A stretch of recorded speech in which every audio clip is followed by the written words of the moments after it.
Assalamualaikum warahmatullahi wabarakatuh. Waalaikumsalam warahmatullahi wabarakatuh.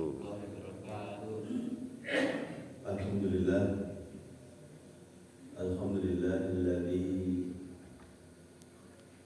an'amana bi kulli ni'am wa bi ni'amihi tatimmus shalihat wa bi ni'amihi tatanazzalur rahmat.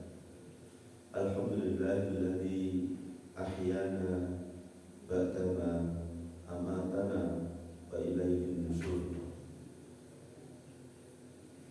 Bismika Allahumma ahya wa bismika amut.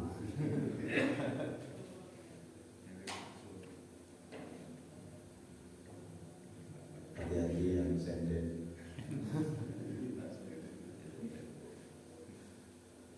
Sendiri bego atau sendiri yang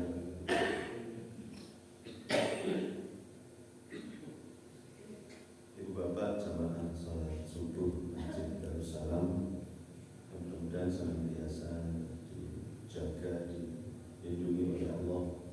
Mudah-mudahan senantiasa diberikan kesehatan, mudah-mudahan senantiasa dimudahkan segala urusan, dijauhkan dari berbagai macam musibah bencana.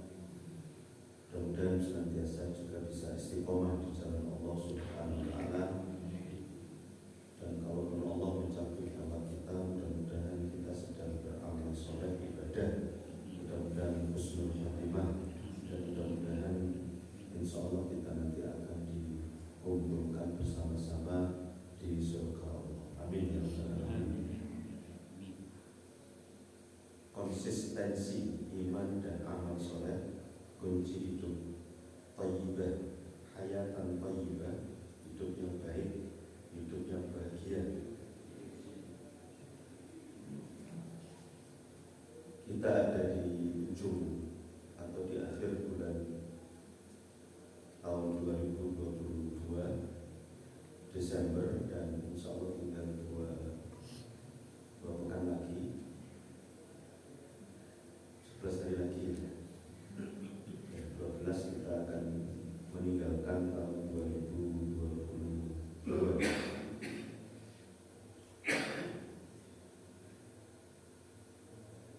Berbagai upaya seseorang mencari hidup yang baik, tenang, bahagia, tetapi kadang salah jalan. Di sisa-sisa usia akhirnya ada yang masuk penjara gara-gara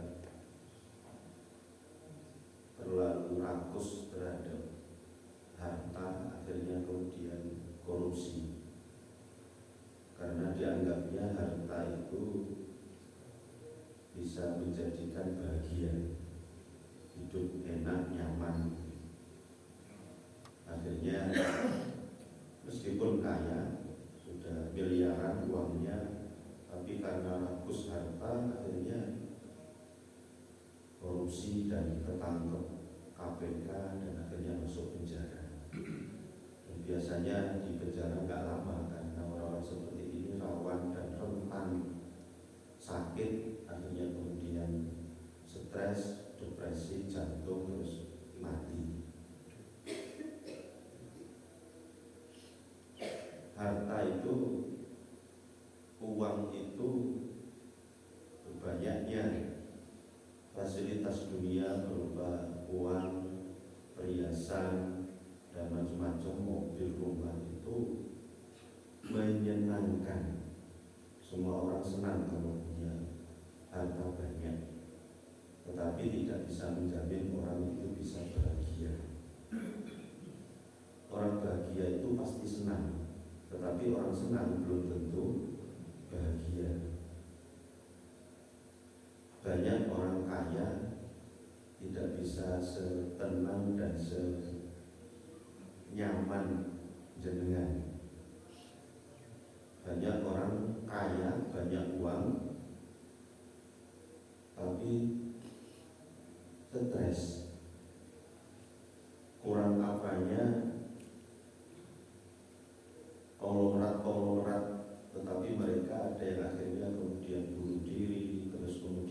ada yang ingin tenang, bahagia, akhirnya mengkonsumsi narkoba, tangkap polisi, masuk penjara. Contohnya misalnya Aldi Bakri, konglomerat kaya raya triliunan, anaknya Abu Rizal Bakri, istrinya juga cantik, Nia Ramadhani, artis. Kok ngerti ya Ustaz? Ya, harus update informasi dan berita meskipun ya tidak tahu akrab ya apa begitu, tapi itu bisa jadi pelajaran.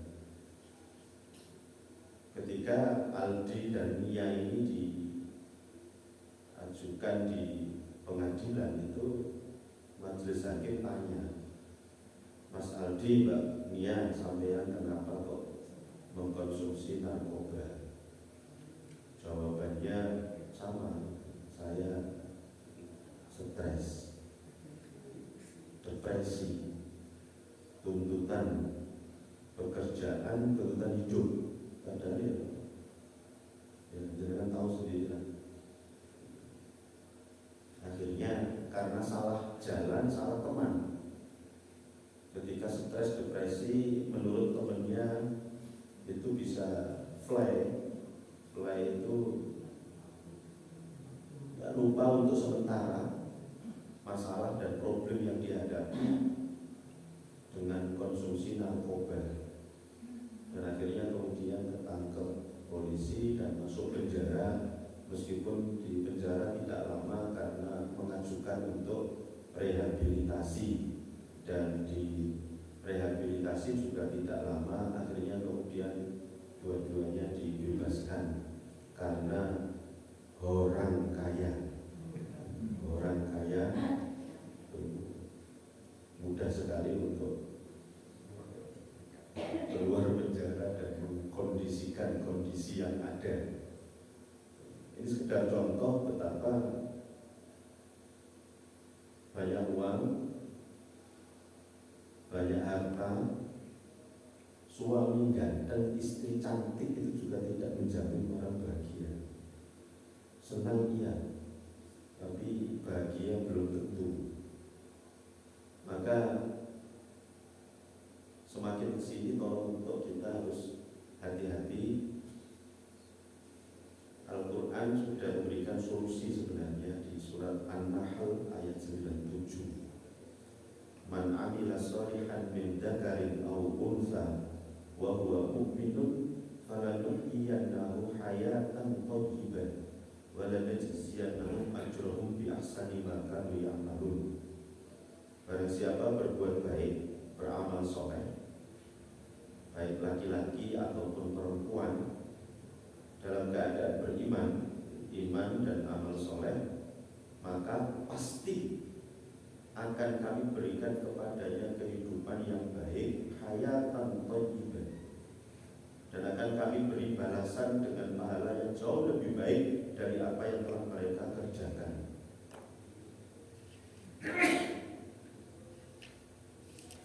Ada di Malang ini seorang pejabat, kejadiannya tahun 2010. Waktu itu seandainya lurus-lurus saja, kemungkinan besar sudah menjadi kepala di Kementerian Agama bahkan. Tetapi karena tidak bisa menjaga iman dan amal soleh, lalu akhirnya berbuat salah dan akhirnya kehilangan semuanya. Seorang pejabat ini kasih di sebuah kementerian agama, waktu itu kecantol janda basah, rondo teles, kehujanan. Ceritanya ketika makan siang, dia selalu ke rumah makan ini. Rumah makan ini miliknya janda basah dirasa tadi mungkin enak makanannya dan mungkin pelayanannya juga lebih dari standar barangkali. Dan ya singkat cerita, ya mungkin awalnya nggak senang, tetapi karena saking seringnya kan Waiting Tresno jalanan ribet, jalanan kulino. Awalnya nggak senang, tapi karena sudah terbiasa ya akhirnya terpodo irenge, sirpodo gendenge, dan akhirnya terjadi cinlok, cinta lokasi, dan muncul virus merah jambu dan ada HTS, hubungan tanpa status. Singkat cerita, dua orang ini padahal yang laki-laki pejabat ini sudah punya istri dan istrinya ya cantik. Saya beberapa kali ke rumahnya, anaknya sudah dua, kuliah di Brawijaya, kalau sekarang sudah lulus pasti. Singkat cerita, dua orang yang sedang kasmaran ini sepakat untuk menikah, tetapi si janda basah ini dia punya syarat.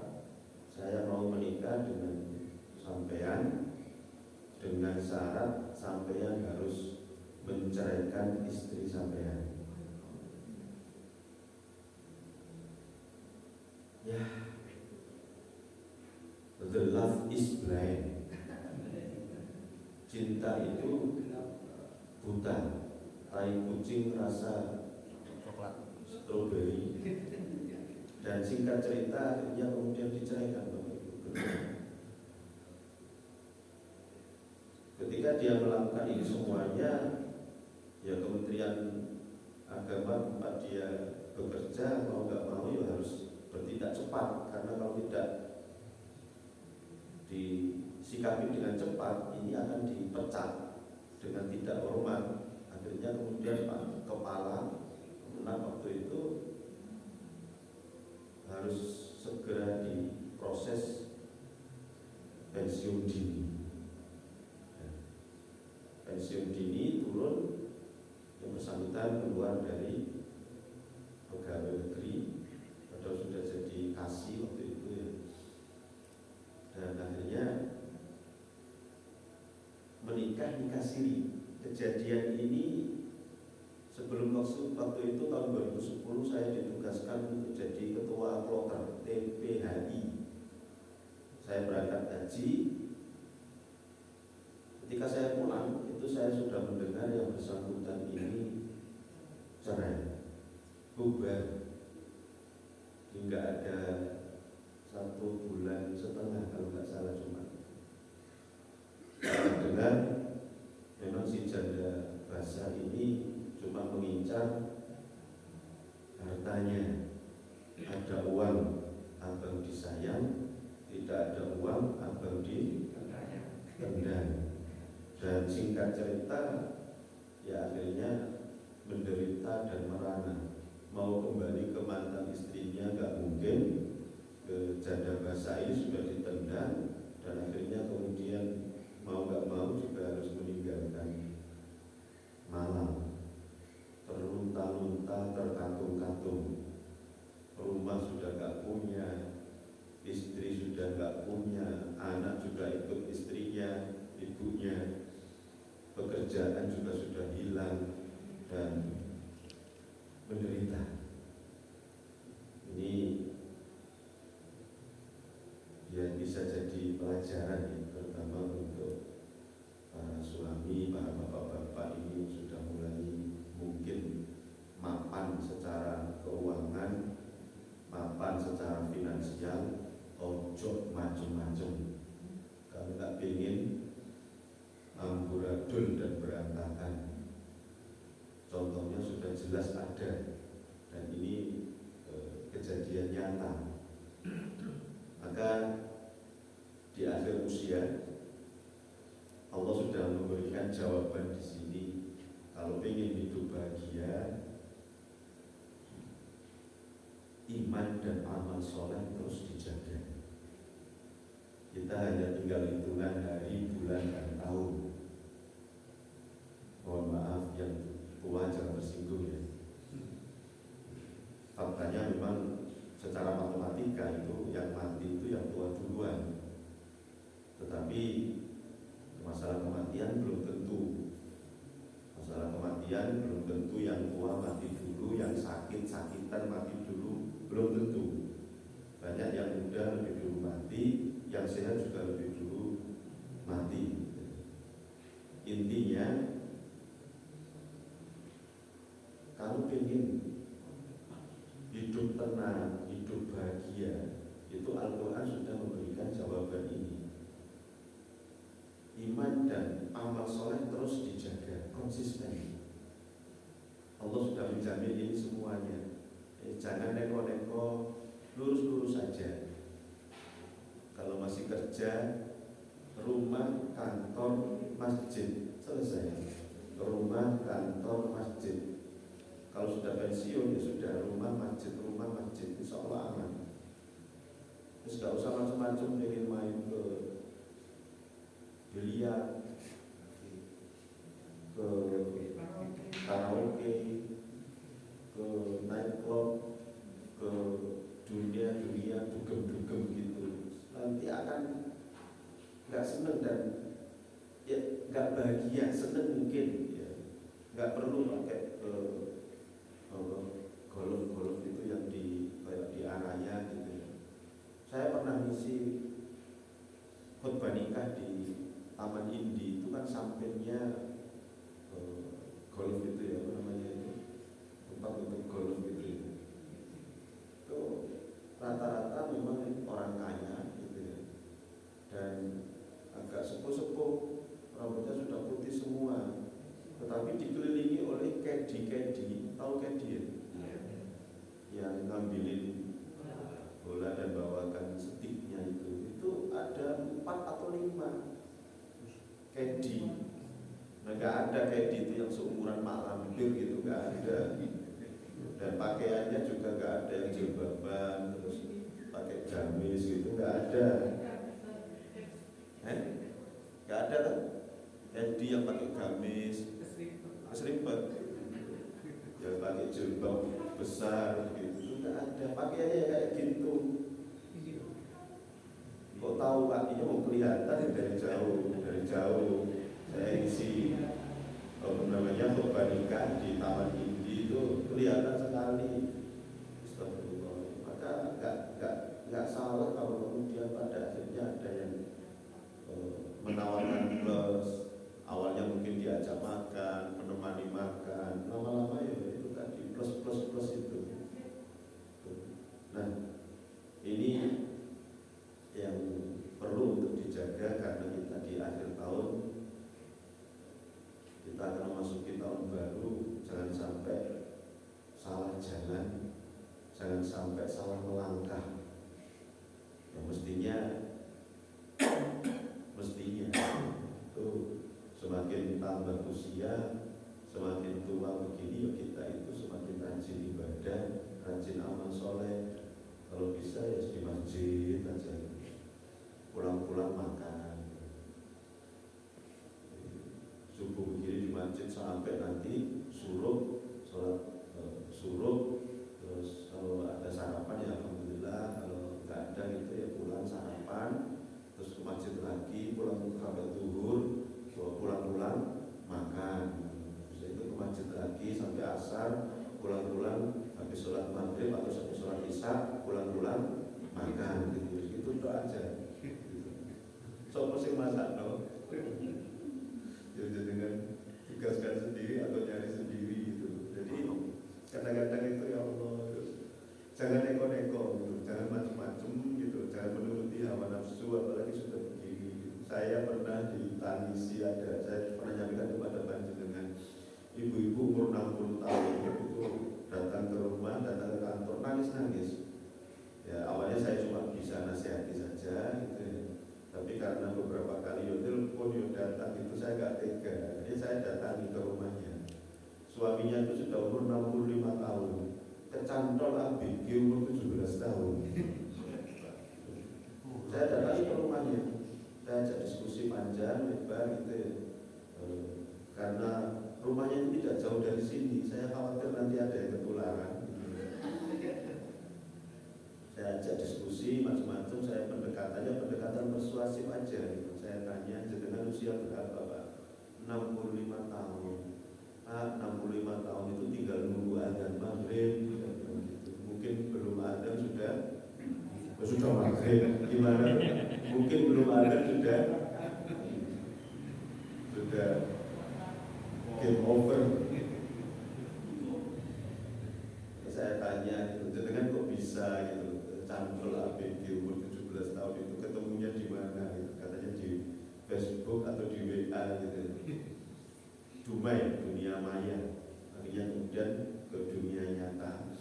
Dan ya singkat cerita akhirnya saya sampaikan, kalau ada anak ABG Pak umur 17 tahun kemudian senang cinta kepada mbah-mbah umur 65 tahun itu, kira-kira senang dan cintanya itu cinta murni atau cinta apa gitu. Saya bilang gitu.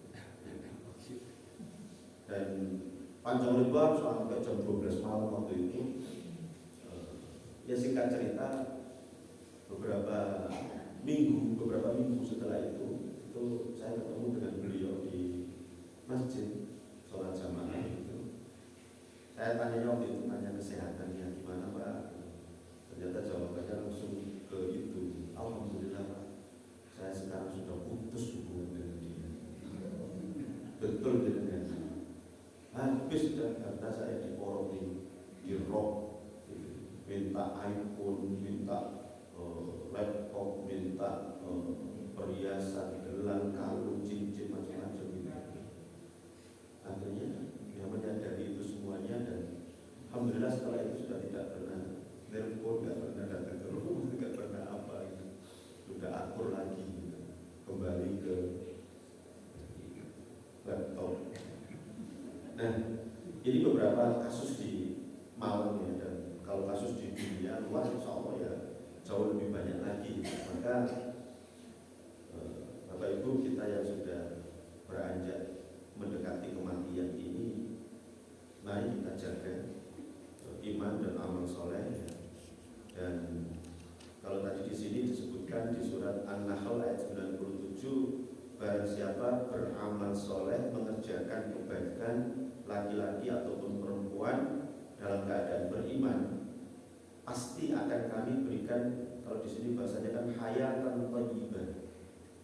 Beberapa ulama mengartikan ini hidup di surga nanti, tetapi pendapat lain mengatakan ini hidup di dunia. Hayatan thayyibah, hidup yang bahagia tidak hanya di surga tapi juga di dunia, karena kan kita ini diajarkan termasuk doa kan, Rabbana atina fid dunya hasanah wa fil akhirati hasanah, di dunia bahagia, di akhirat juga bahagia gitu. Nah, menurut beberapa ulama, nanti akan kita singgung juga, kehidupan di dunia itu dengan bahagia, yaitu qanaah, terima, menerima apapun rezeki dari Allah, atau hidup yang hayatan thayyibah itu hidup yang sejahtera, laki-laki ataupun perempuan di dunia, lebih-lebih nanti di akhirat. Kalau di dunia baik, maka insya Allah nanti di akhirat baik. Kalau di dunia bahagia, diharapkan nanti di akhirat bahagia. Maka beberapa ulama itu berpendapat, ini dari ahli tafsir, mufassir, hayatan thayyibah itu diartikan dengan, menurut Ibnu Katsir, ini jaminan dari Allah ya, kalau benar-benar menjaga konsistensi iman dan amal soleh akan dijamin hayatan thayyibah oleh Allah, yaitu tentram jiwa dan spiritual. Ini paling penting Bapak Ibu. Kita itu terdiri dari 3 unsur, jasmani, rohani, akal, intelektual. Semua ini butuh makanan, butuh asupan, butuh tentram. Kalau jasmani, fisik, itu butuh makanan fisik, sate, soto, rawon, pecel, gado-gado dan lain sebagainya. Kalau enggak ya bisa kurang gizi dan bisa mati. kalau kekurangan makanan fisik. Akal, intelektual juga butuh makan, asupan gizi, baca, merenung, berpikir, macam-macam gitu. Nah, spiritual itu rohani. Ini yang paling menentukan. Kalau rohaninya bagus, meskipun dalam artian sisi-sisi fisik atau dunianya pas-pasan, itu tidak terlalu riskan dan berbahaya. Tapi kalau rohaninya, spiritualnya lemah, maka mudah sekali untuk dosa maksiat, dirayu ini, dirayu itu, suap ini, suap itu. Bahkan tidak mustahil ada yang akhirnya kemudian menjual agama, murtad, pindah ke agama lain. Dan ini tidak hanya orang-orang awam, bahkan kadang-kadang sampai ada ustadz pun yang pindah ke agama lain. Di Malang juga ada kan ustadz yang ya karena jiwa dan spiritualnya bermasalah, akhirnya pindah ke agama Hindu atau Buddha. Dan akhirnya kemudian yang bersangkutan qadarullah meninggal, mati, jasadnya dikremasi. Di Malang juga ada ustadz yang karena faktor dunia, sehingga akhirnya kemudian yang bersangkutan yang asalnya mubalik, ustadz, penceramah, bahkan orator, masuk aliran Syiah. Alhamdulillah nggak pernah dipakai lagi dan nggak pernah, beberapa waktu itu masih ngisi di sana sini. Ini gelontoran uangnya tinggi, besar sekali. Syiah itu luar biasa, dan di Malang gencar sekali Bapak Ibu. Nggak jauh dari Panjenengan ada lembaga pendidikan yang mulai dari PAUD, TK, SD, SMP, dan akan mendirikan perguruan tinggi. Dananya besar, dari Iran, dari Amerika, dan lain sebagainya. Maka tolong hati-hati ya, jangan karena faktor uang lalu mengorbankan terutama akidah dan lain sebagainya. Jadi menurut Ibnu Katsir, hayatan thayyibah yang dijamin oleh Allah itu adalah tenang jiwa spiritual. Meskipun barangkali ya kadang-kadang ada kekurangan finansial, ya, mungkin karena faktor tertentu, ujian dari Allah sehingga mungkin keuangannya ada masalah. Tapi kalau jiwa dan spiritualnya baik, itu insya Allah tetap bisa menjaga akidah, gak akan sampai murtad jual agama. Ini yang paling penting. Orang yang jiwa spiritualnya baik itu barangkali keuangannya gak begitu bagus begitu ya, pandai-pandainya mengatur si istri ketika melihat mungkin suaminya ada masalah keuangan gitu ya, pandai-pandainya ngatur lah untuk belanja, nggak seperti dulu ketika banyak uang tuh, ya belinya beli misalnya daging, tapi ya diiris, dipotong yang kecil-kecil, beli daging sakon gitu, potong nanti, atau beli udang itu sakon gitu, beli udang sakon, terus nanti banyak tepungnya, gitu. Kayak tepungnya lebar sekali, udangnya satu, atau dadar jagung. Jagungnya jagung besar campur tepung terigu, dan dadar jagung campur terigu, atau mie goreng campur terigu.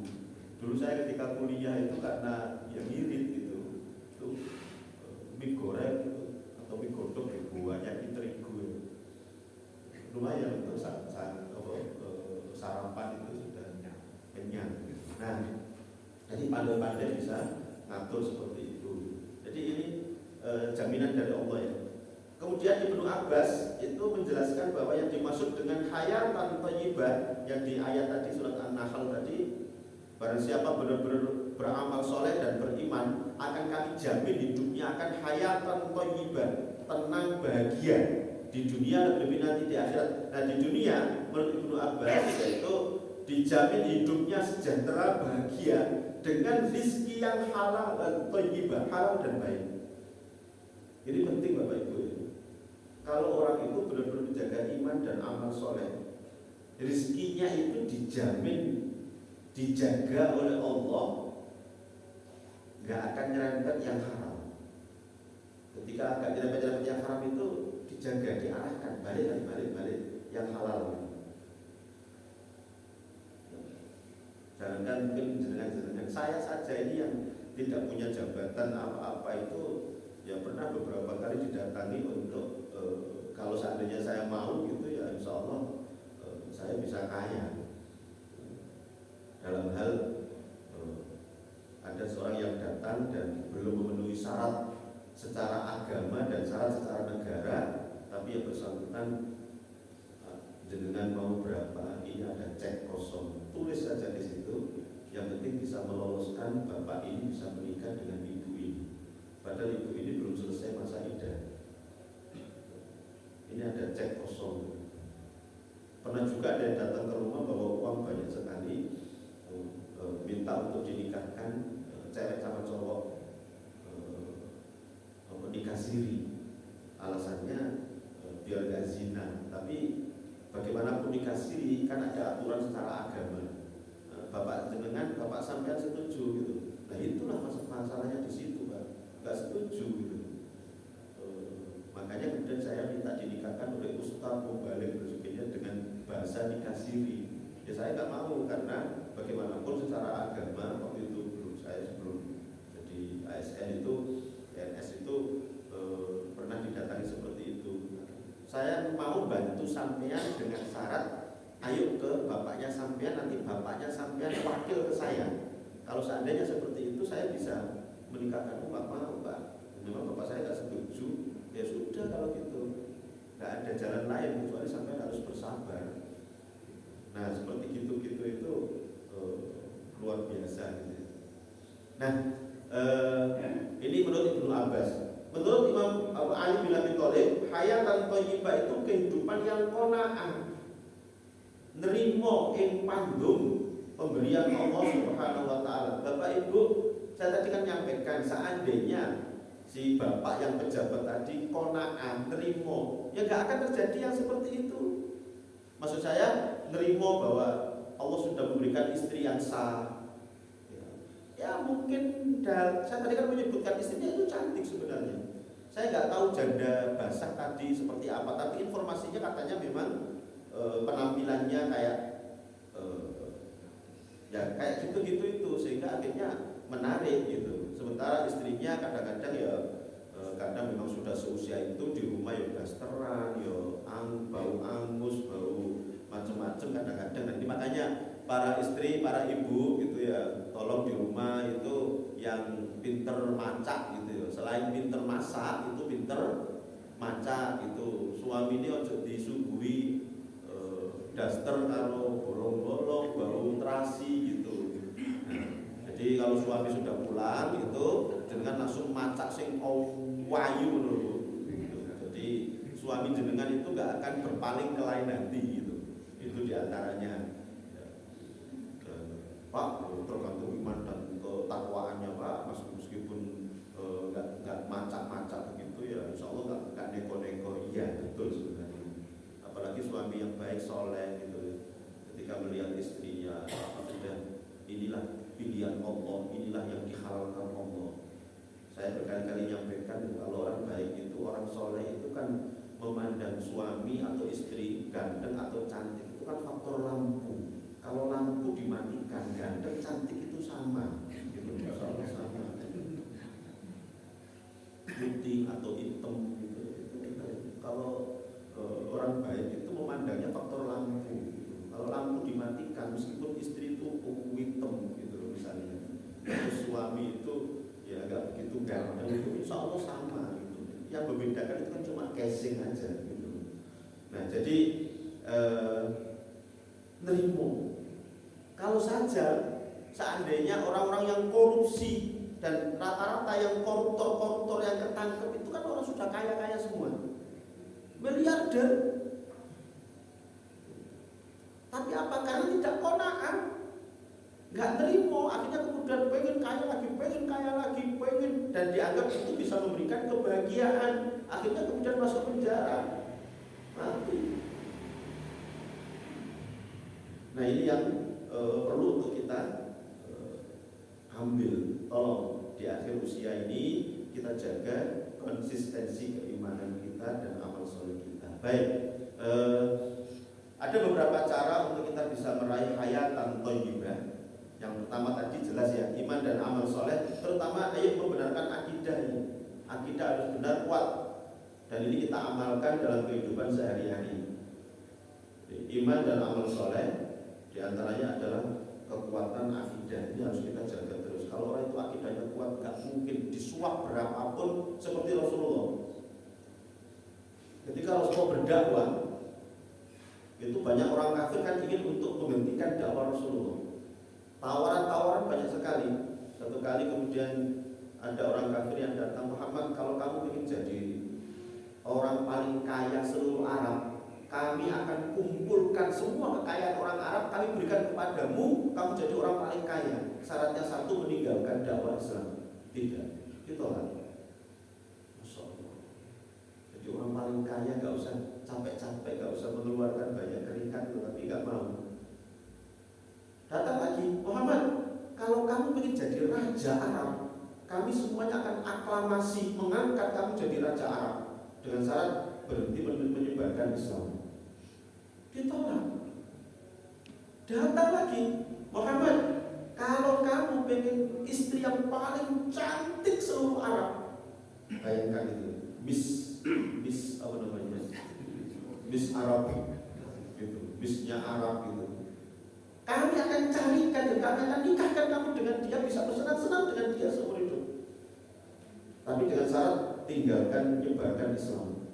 Bapak Ibu ditolak semua itu. Dan Rasulullah menunjukkan kekuatan akidah dan syiar semboyan yang prinsip hidup yang luar biasa. Sampaikan kepada mereka, orang-orang kafir Quraisy, lau wada'u syamsa fi yamini wal qamara fi yasari li an atruka hadzal amra ma taraktuhu hatta adharallahu aw ahlika dunan. Demi Allah, seandainya mereka mampu memetik matahari diletakkan di tangan kanan dan mampu memetik bulan diletakkan di tangan kiri agar aku berhenti menyebarkan Islam, aku tidak akan mundur setapak sampai aku mati di jalan ini atau aku menang di jalan ini.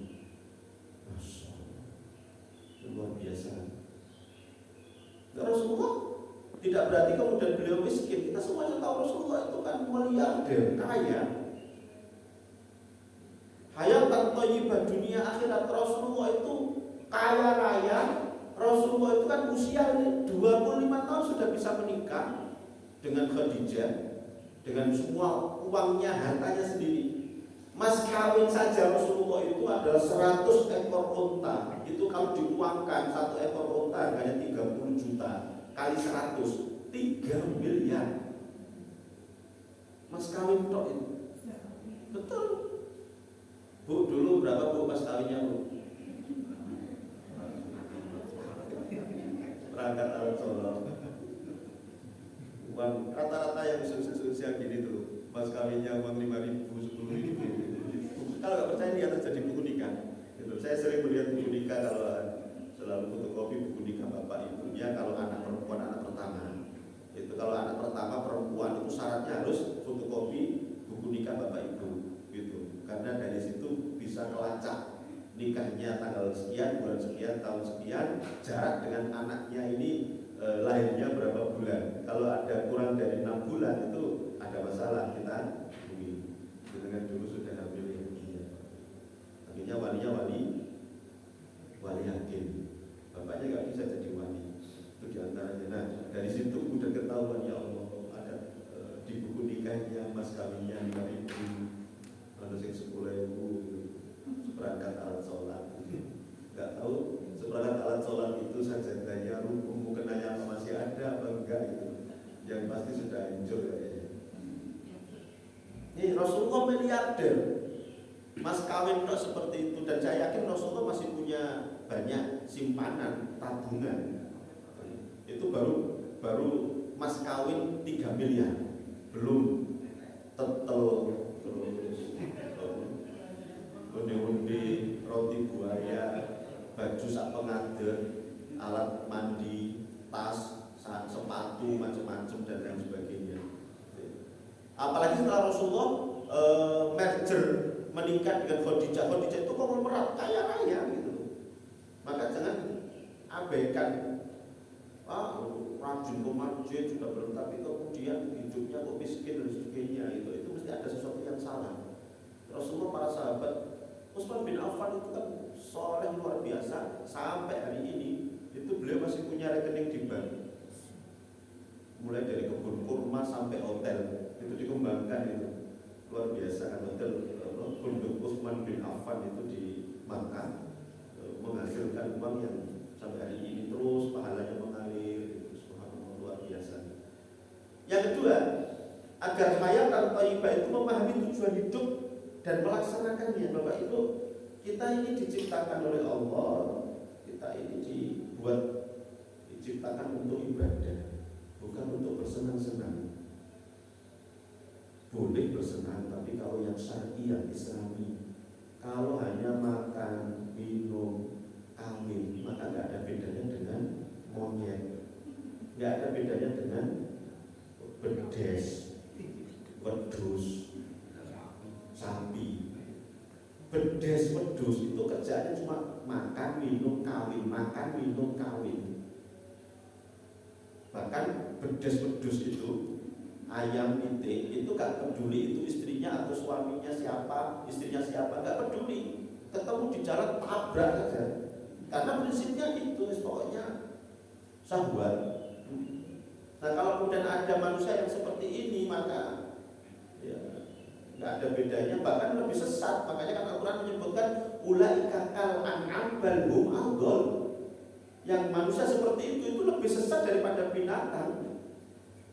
Seperti binatang, bahkan lebih sesat daripada binatang. Kalau binatang nggak dikasih akal untuk berpikir, binatang itu punya otak tapi nggak dikasih akal untuk berpikir. Ini benar, ini enggak. Ya. Tapi kalau manusia kan dikasih akal sehingga bisa digunakan untuk berpikir. Oh, kalau nanti selingkuh, sepandai apapun menyimpan yang namanya bangkai pasti akan tercium.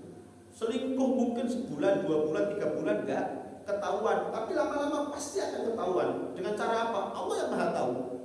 Ada suami itu yang selingkuh, istrinya akhirnya tahu kenapa? Gara-gara pas tidur itu ngelindur, nyebut tukiyem. Oh, akhirnya istrinya kemudian menyelidiki selingkuhannya namanya tukiyem. Hati-hati Pak kalau tidur sama istri jenengan. Maka kalau kita nggak salah ya nggak usah takut. Kalau salah itu biasanya kan ada saja dengan berbagai macam cara. Gitu. Ini kita hidup ini untuk ibadah, makanya ya tadi iman, amal soleh itu. Kerja silakan kerja karena memang itu kewajiban dan Allah memang mewajibkan kita untuk bekerja. Tetapi waktunya sholat, waktunya ibadah. Jangan hanya pagi, siang, malam, pagi sampai kemudian kaki dipakai kepala dipakai kaki, nggak tahu waktu kerja. Ya nggak kaya juga gitu. Kan rugi dunia, rugi akhirat. Baik, kemudian berikutnya Bapak Ibu memahami nilai dunia dan nilai akhirat. Nanti kita akan tidak diperbudak oleh dunia. Sekedar untuk info ya, ada 4 orang dalam memandang dunia dan akhiratnya. Ini sekedar informasi atau sekedar ilmu. Yang pertama ada tipe-tipe orang yang kejar dunia to'ai. Dunia lebih dari akhirat. Ini fenomena kebanyakan orang ya. Sukses dunia itu dianggap prestasi luar biasa. Sukses dunia, kaya, punya mobil banyak, punya rumah mewah itu dianggap orang sukses. Padahal dalam Islam itu semuanya tidak ada artinya. Nanti kepada Allah disebutkan dalam surah Asy-Syu'ara itu al-yauma la yanfa'u malun wa la banun illa man atallaha biqalbin salim. Padahal itu nanti enggak ada artinya harta sebanyak apapun yang kita miliki, enggak ada artinya anak-anak kita yang prestasi mungkin. Barangkali satunya jadi presiden, satunya jadi gubernur, satunya jadi jenderal, satunya jadi direktur. Enggak ada artinya semua itu illa man atallaha biqalbin qalbin salim, kecuali yang menghadap kepada Allah dengan hati yang bersih, jiwa yang baik, iman, amal soleh tadi itu. Nih. Yang kedua itu kebalikannya, ngejar akhirat atau aja. Hidupnya hanya untuk di masjid. Saya tadi menyebut misalnya ada yang pensiun, kemudian di masjid tadi ibadah terus itu ya. Tapi kan yang bersangkutan ini sudah kerja, sehingga tidak berarti kemudian meninggalkan dunia. Kan yang bersangkutan karena pensiun itu sudah ada gajinya, baik itu kalau PNS ataupun mungkin swasta, tapi kan sudah ada tabungan nggak ada masalah gitu. Nah, yang ini itu adalah orang yang seperti contoh sufi ya, baik itu zaman dulu atau zaman sekarang, hari-harinya digunakan untuk ibadah tok aja di masjid tok, tapi istri dan anak diterlantarkan, itu nggak boleh, nggak benar. Nah, dua ini nggak benar, nggak baik. Ada lagi yang ketiga, Bapak Ibu, malah tambah lebih temen, nggak kejar dunia, nggak kejar akhirat. Aduh, menderita. Di dunia miskin, nggak punya rumah, ngemis, ngono yo molimo, sholat yo enggak, zina terus, togel terus, astagfirullahaladzim. Dunia nggak dapat, akhirat lebih lagi gitu. Nah, yang paling utama nomor 4 ya Bapak Ibu, ayo jadikan dunia ini sebagai ladang amal, ladang untuk akhirat. Dunia ini tempat kita beramal, akhirat itu tempat kita menuai hasil. Dunia ini gak lama, cuma mampir minum, mampir ngombe, gak lama. Saya dan panjenengan sebagaimana umatnya Rasul itu paling lama itu umur 60 sampai 70 tahun. Nah, ini orang yang hidup di dunianya selalu beramal, iman tadi menjalankan perintah Allah dan meninggalkan larangannya. Jadi hidup bahagia di dunia, kita pahami bahwa dunia ini adalah ladang untuk beramal. Di akhirat nanti ladang untuk kita menuai hasil. Wa may ya'mal mithqala dzarratin khairan yarah, wa may ya'mal mithqala dzarratin syarran yarah. Selanjutnya Bapak Ibu harus ada satu paket syukur dan sabar. Ini penting. Saya tadi berikan contoh banyak sekali. Kalau kemudian ada yang istrinya sudah cantik, boyono syukur, alhamdulillah. Di luar sana banyak yang istrinya nggak begitu cantik, hitam, elek, pesek, alhamdulillah. Allah berikan istri kita cantik, boyono bersyukur, kona'ah. Bahkan di luar sana ada yang sampai sudah umur 65 itu jodoh belum datang, ada yang belum bisa nikah. Kita bersyukur alhamdulillah sudah dikirimi oleh Allah suami atau istri dengan segala kelebihan dan kekurangan. Ada yang diberikan kelebihan berat badan, ada yang diberikan kelebihan ini itu dan lain sebagainya. Baik, 5 menit lagi ya biar bisa sholat subuh. Ini syukur dan sabar. Ya. Ketika ada musibah, bencana, kita tenang itu apa? Mengembalikan semuanya kepada Allah. Jangan melakukan kemusyrikan. Ada musibah, bencana, larinya ke dukun, paranormal, kok tambah hancur. Betul. Kita akan diporotin uang oleh dukun dan paranormal itu. Yang datang ke siapa kemarin, yang di Samsudin itu, siapa itu yang dukun palsu yang punya dibongkar oleh sulap merah itu. Itu kan datang ke sana ada kwitansinya. Sekali datang untuk menyembuhkan penyakitnya itu 25 juta, 30 juta dan lain sebagainya. Hancur. Maka syukur dan sabar ini kalau kemudian kita miliki, insya Allah kita akan jadi orang yang bahagia. Orang yang paling kaya itu adalah orang yang qanaah, orang yang suka bersyukur, ahli bersyukur. Itu orang paling kaya di dunia, lebih-lebih nanti di akhirat mendapatkan surga. Dengan dia melihat ke bawah, yang lebih di bawahnya, alhamdulillah, alhamdulillah. Syukur dan sabar. Para istri begitu, jangan karena suaminya sudah agak tua, sudah elek itu akhirnya kemudian berselingkuh. Loh, ini saya sampaikan karena pernah datang ke rumah saya itu ada seorang suami, bapak-bapak, ibu-ibu, ada seorang suami datang ke rumah nangis-nangis. Ada apa Pak? Saya kasihan sekali gitu. Pak, saya dengan terpaksa akan menceraikan istri saya. Mudah-mudahan sikap saya ini benar. Mohon nasihatnya. Kemudian saya tanyakan, kenapa Pak? istri saya itu sudah selingkuh 6 kali dengan 6 laki-laki yang berbeda. Astagfirullahaladzim. Kalau istri saya waktu selingkuh pertama saya bisa memaafkan dan saya berupaya untuk membina, menasihati istri saya.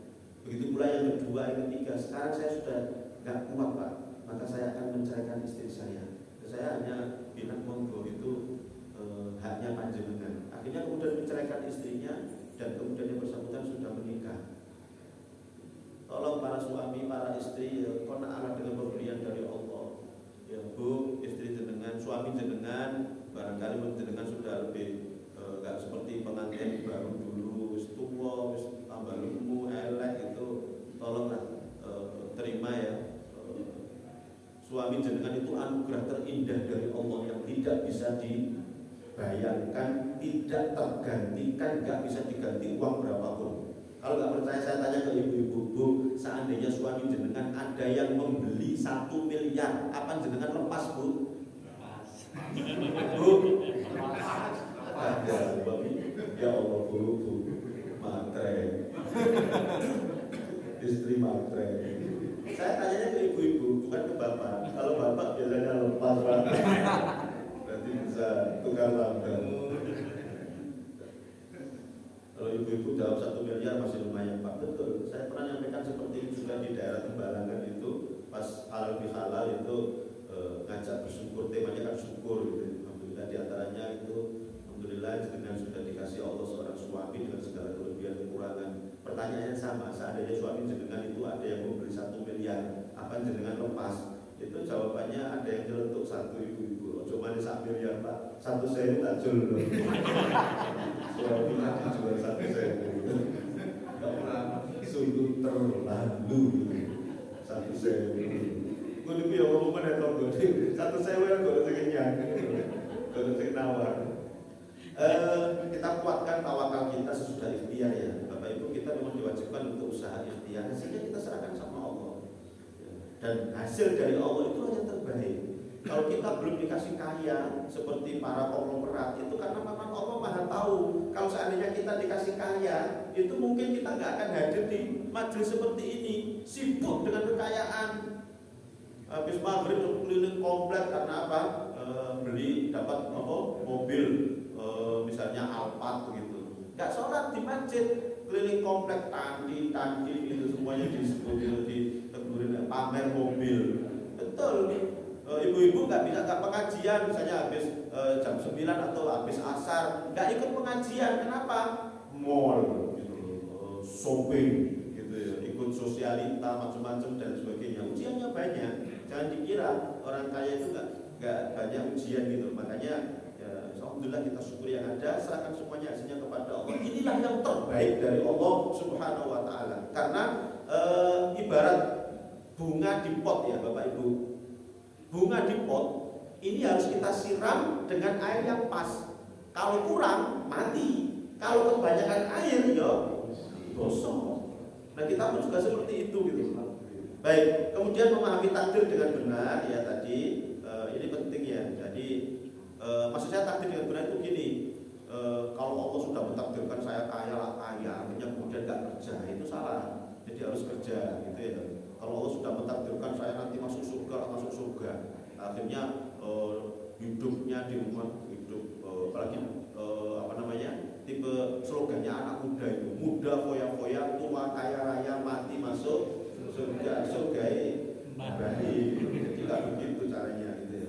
Menjaga keseimbangan antara rohani, akal dan jasmani. Tadi saya sudah sampaikan ini ya. Jadi 3 ini harus butuh masukan, butuh asupan, butuh makanan. Jasmani, ya, fisik, sate, soto, rawon, pecel dan macam-macam tadi. Akal itu ya kita merenung, berpikir gitu ya. Terus kemudian rohani yaitu dengan pengajian, ibadah dan lain sebagainya. Ini harus diberikan semuanya. Kemudian harta tadi saya sudah nyampaikan ya, harta itu milik Allah, akan dikembalikan kepada Allah nantinya semuanya. Makanya ada ungkapan peganglah harta di tangan, jangan di hati, agar nanti kita bisa gampang melepasnya dan jangan sampai nanti kita diperbudak oleh harta. Tadi waktunya sholat, waktunya maksudnya ibadah ya ibadah ya, jangan kita diperbudak oleh dunia. Tolong dicatat, dunia ini bukan tempat tinggal kita. Dunia ini tempat kita meninggal dunia. Cepat atau lambat kita akan meninggalkan dunia ini. Maka jangan kita diperbudak oleh dunia. Dunia bukan tempat tinggal kita. Dunia itu tempat kita meninggal dunia. Cepat atau lambat kita akan meninggalkan dunia ini. Nah, bagaimana tempat tinggal kita di mana? Tempat kita tinggal nanti itu di akhirat. Dan itu ada dua. Kalau nggak surga ya neraka. Itu. Maka kita raih surga. Ayo, mumpung ada kesempatan, mumpung ada nyawa. Ayo, iman dan amal soleh. Bahkan perintah Allah itu fastabiqul khairat. Dan yang terakhir, perbanyak kita zikrullah. Hidup akan tenang. Ini jaminan dari Allah, surat Ar-Ra'd ayat 28. Ala bidzikrillahi tatma'innul qulub. Zikrullah itu artinya menyebut, mengingat dan mendekat kepada Allah. Sebut Allah, jangan jauh-jauh dari Allah. Ya, kalau ada masalah, ingat, sebut Allah dan terus dekat kepada Allah. Makmurkan masjid, baca Al-Quran dan sebagainya. Mudah-mudahan ini semuanya bisa kita dapatkan dan bisa kita raih, dan mudah-mudahan Allah akan memberikan kebahagiaan kita di dunia dan nanti di akhirat. Subhanallah wa bihamdihi, asyhadu an la ilaha illa anta, astaghfiruka wa atubu ilaik. Assalamualaikum warahmatullahi wabarakatuh.